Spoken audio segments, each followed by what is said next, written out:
Introducing multiple regression, यानी अगर हम सिंपल रिग्रेशन के कंसेप्ट को रिवाइज करें तो उसमें हम ये बात करते हैं कि हमारे पास जो डिपेंडेंट वेरिएबल है, फर्ज करें y, वो सिर्फ डिपेंड कर रहा होता है एक वेरिएबल के ऊपर जो कि फर्ज कर लेते हैं x है। लेकिन जब हम मल्टीपल रिग्रेशन के कंसेप्ट को देखते हैं तो हमसे कह सकते हैं कि ये एक्सटेंशन है सिंपल रिग्रेशन की, यानी इसमें हम जो देख रहे होते हैं कि जो डिपेंडेंट वेरिएबल है वो डिपेंड कर रहा होता है दो या दो से ज्यादा इंडिपेंडेंट वेरिएबल्स के ऊपर। यानी फर्ज कर लें अगर इसकी एस्टिमेटेड मल्टीपल रिग्रेशन इक्वेशन में बनाता हूं तो और दो वेरिएबल्स के हवाले से मैं बात करता हूं या दो रिग्रेसर्स के हवाले से बात करता हूं तो ये इक्वेशन ऐसा बनेगी। ठीक है, अब इसी बात को मैं अगर जो है थोड़ा सा आपको एक्सप्लेन कर दूं डायग्राम से, देखें कि जब एक वेरिएबल था डिपेंडेंट और एक ही वेरिएबल के ऊपर डिपेंड कर रहा था तो ये एक सिंपल रिग्रेशन था। ये मतलब आप समझ लें कि समझा जाता है कि शायद जो सिंपल रिग्रेशन इक्वेशन है ये इतनी बेहतर रिग्रेशन नहीं है, जबकि मल्टीपल रिग्रेशन इक्वेशन ज्यादा बेहतर है। लेकिन अगर आप देखें तो इसमें आपको कॉम्प्लिकेशन नजर आएंगे कि अगर फर्ज करें हम दो या दो से ज्यादा वेरिएबल इंडिपेंडेंट इंट्रोड्यूस कराते हैं, अब चार वेरिएबल्स का रिलेशन है एक वेरिएबल के साथ, ठीक है, और उनका आपस में भी रिलेशंस हैं। ठीक है, मतलब रियल लाइफ में ऐसा बहुत कम चांस है कि जो इंडिपेंडेंट वेरिएबल्स हैं उनका आपस में रिलेशन ना हो। ठीक है, तो देखें जाहिर मतलब जो चीज हमें लग रही थी कि ये ज्यादा बेहतर है, लेकिन उसमें कितनी ज्यादा कॉम्प्लिकेशन जो है वो हमें नजर आ रहे हैं। ठीक है जी, तो हम कह सकते हैं कि जो सिंपल रिग्रेशन है वो ज्यादा या बेटर रिग्रेशन होती है as compare to multiple regression से। ठीक है, अब इस बात को जरा मैं एक रियल लाइफ की एग्जांपल से आपको समझाता हूं कि इसमें हम फर्ज करें सूम ये करते हैं कि एक स्मॉल बिजनेस ओनर है, जैसे टीसीएस वगैरह हमारे यहाँ चलता है, इस तरह कोई एक रीजनल डिलीवरी सर्विस है, कंपनी है। ठीक है, अब ये क्या प्रोवाइड करते हैं सर्विस, ये प्रोवाइड करते हैं जी कि जो डिलीवरी है लेटर्स की, पैकेजेस की और अदर स्मॉल कार्गो वगैरह वो ये उसी दिन जो है डिलीवर्ड कर देते हैं कस्टमर तक, मतलब कस्टमर से लेकर जो जहां तक पहुंचाना है वहां तक डिलीवर कर देते हैं। ठीक है, अब ये जारी बात है कि गूगल मैप वगैरह यूज करते हैं डिलीवरीज के लिए, चूंकि इनको ये एक तो टाइम अपना सेव करना, दूसरा फ्यूल भी सेव करना है ताकि उसके ऊपर जो कॉस्ट आ रही है वो कम की जा सके। ठीक है जी, तो इसके लिए मतलब फर्ज करें ये 10 उन्होंने जो ट्रिप्स हैं उनके उसका ये चार्ट प्रोवाइड किया हमें। अब इसकी मदद से हम जो मल्टीपल रिग्रेशन इक्वेशन है वो बना सकते हैं। ठीक है, हम इसमें कहेंगे जो y हैट है ये प्रिडिक्टेड या expected average value of dependent variable या रैंडम वेरिएबल को रिप्रेजेंट कर रहा है। ठीक है, और इसकी इक्वेशन बनेगी जी a plus b one times x1 plus b two times x2।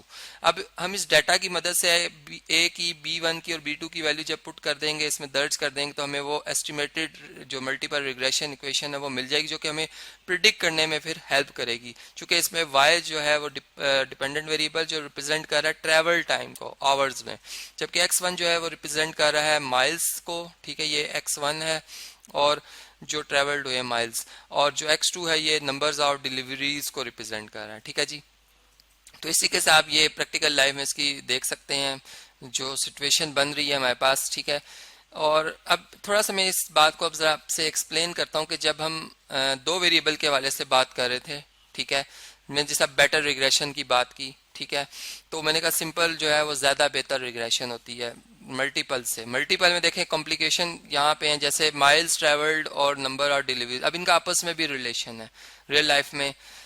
ठीक है, मतलब अगर आप सिचुएशंस को खुद सोच सकते हैं कि क्या हो सकती हैं। ठीक है, अब और अगर देखा जाए तो यहाँ पर ट्रेवल टाइम के साथ इनका असल में जो इफेक्ट है वो तो हम यहाँ पे ये देख रहे हैं कि डिपेंड कर रहा है ये वाई इन दोनों के ऊपर। ठीक है, तो मतलब आपस में इफेक्ट होने की वजह से जो कॉम्प्लिकेशन पैदा होंगे, ठीक है, वो हमें मतलब बेयर करना पड़ेंगे मल्टीपल रिग्रेशन इक्वेशन में। ठीक है जी, ये सिर्फ मैं इफेक्ट को दिखाने के लिए आपको ये पिक्चर शो कर रहा हूँ। अब जगह जगह अगर 4 वेरिएबल्स आ जाते हैं, जैसे ये x1 है, ये x2 है, फर्स्ट कर लें इंडिपेंडेंट वेरिएबल, ये x3 है, ये x4 है। ठीक है, तो ओवरऑल 10 रिलेशंस हमें नजर आ रही है, 10 लाइंस आपको नजर आ रही हैं। ठीक है, जिनमें जो ये लाइट सी ब्राउन कलर वाली ये आप समझ लें कि जो डिपेंडेंट वेरिएबल के ऊपर इन इंडिपेंडेंट वेरिएबल का अफेक्ट है वो शो कर रही हैं, जबकि ये जो बाकी डॉटेड लाइन है ये इन जो इंडिपेंडेंट वेरिएबल्स इनका आपस में जो एक दूसरे के ऊपर अफेक्ट है ये उसको शो कर रही हैं। ठीक है,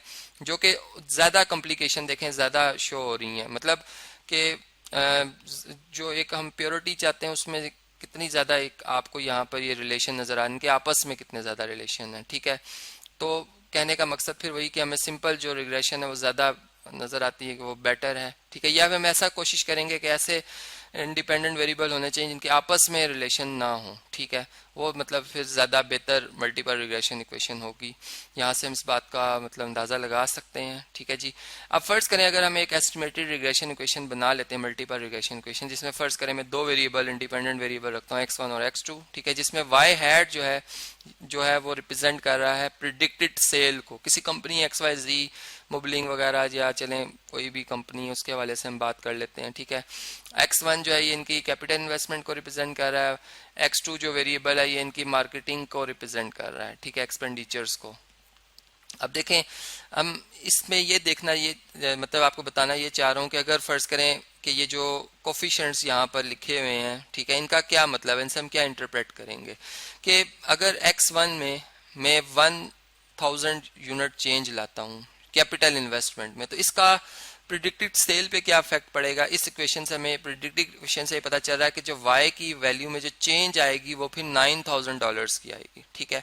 इसी तरह अगर फर्ज करें, और इसमें एक और बात जो बहुत इंपॉर्टेंट है वो ये कि जो हम अदर वेरिएबल हैं, जैसे अगर दो ही वेरिएबल, तो x2 का जो इफेक्ट है या x2 को मैं यहाँ पे फिक्स्ड कर दूंगा ताकि मैं प्योर x1 के हवाले से देखूं कि कितना चेंज आया इसकी वजह से y में, ठीक है, प्रिडिक्टेड सेल में। इसी तरह जब मैं x2 की बात करूंगा, इसमें अगर फर्ज करें $1000 में वैल्यू पुट करता हूँ x2 की जगह, तो मैं x1 को फिक्स कर दूंगा और फिर देखूंगा कि y में कितना चेंज आया, और वो फर्ज कर इस इक्वेशन से हमें ये पता चल रहा है कि वो $12,000 का चेंज आया है, ठीक है। तो इस तरीके से हम जो ये प्रिडिक्टेड इक्वेशन हम बनाएंगे, estimated regression multiple regression equation बनाएंगे, उससे ये हम इंटरप्रिटेशन जो है वो कर सकते हैं इन कोफिशिएंट्स की जो कि यहाँ पर लिखे हुए हैं। तो ये जी कंसेप्ट था मल्टीपल रिग्रेशन का। अब इससे रिलेटेड जो डिफरेंट रियल लाइफ के जो प्रॉब्लम्स है वो मैं नेक्स्ट वीडियो में आपको सॉल्व करके बताऊंगा। इस वीडियो को हम कंटिन्यू करेंगे नेक्स्ट वीडियो में, जिसमें मैं इसके जो प्रॉब्लम है वो आपसे डिस्कस करूंगा।